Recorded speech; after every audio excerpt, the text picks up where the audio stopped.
Então agora que você já pensou na pergunta da última aula, tá na hora da gente continuar. Para quem não lembra, a pergunta foi: o que existe de semelhante entre esses três organismos? Para responder essa pergunta, a gente vai pegar como exemplo essa bactériazinha.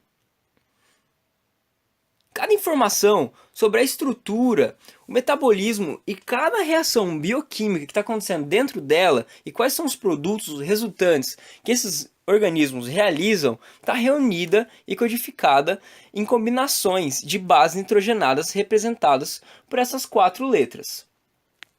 Essas bases nitrogenadas estão em moléculas componentes do que a gente chama de material genético. Então imagina que dentro de cada célula existe uma espécie de livro em forma de molécula, contendo toda a informação de como ela é, o que ela faz ou o que ela pode fazer, dependendo do meio que está inserida. Mas esse livro é tão especial que toda a informação nele contida está codificada numa linguagem a qual é possível uma interpretação biológica, de forma que o que está escrito pode ser executado quando necessário. Essas moléculas componentes do material genético são conhecidas como DNA. Claro que existem algumas exceções de alguns vírus, por exemplo, mas isso não vem ao caso. Então, se a gente for retomar a analogia do livro, a gente pode dizer o quê? A gente pode dizer que o livro todo é o cromossomo.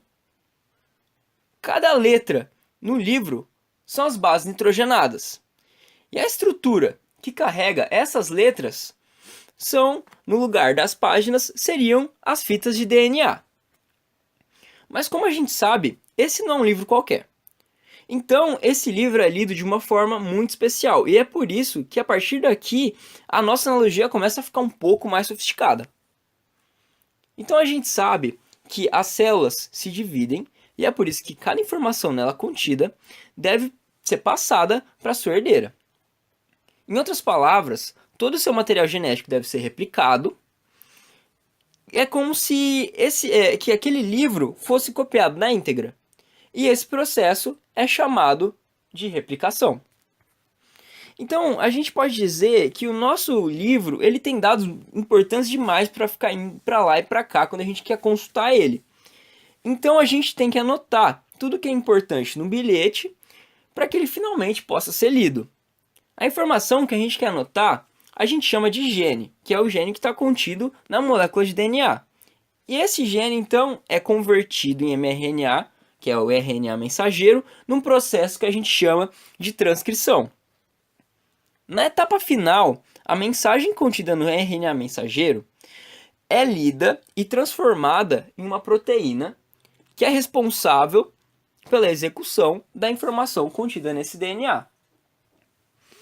Esse processo é chamado de tradução.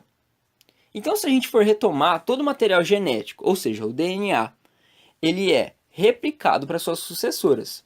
Esse DNA ele é convertido em RNA mensageiro pelo processo da transcrição, de maneira que todas as informações são convertidas e possam ser passadas pelo processo de tradução, produzindo, então, proteínas que executam uma função específica, podendo ser estrutural, participar do metabolismo ou de outros eventos que ocorrem dentro da célula.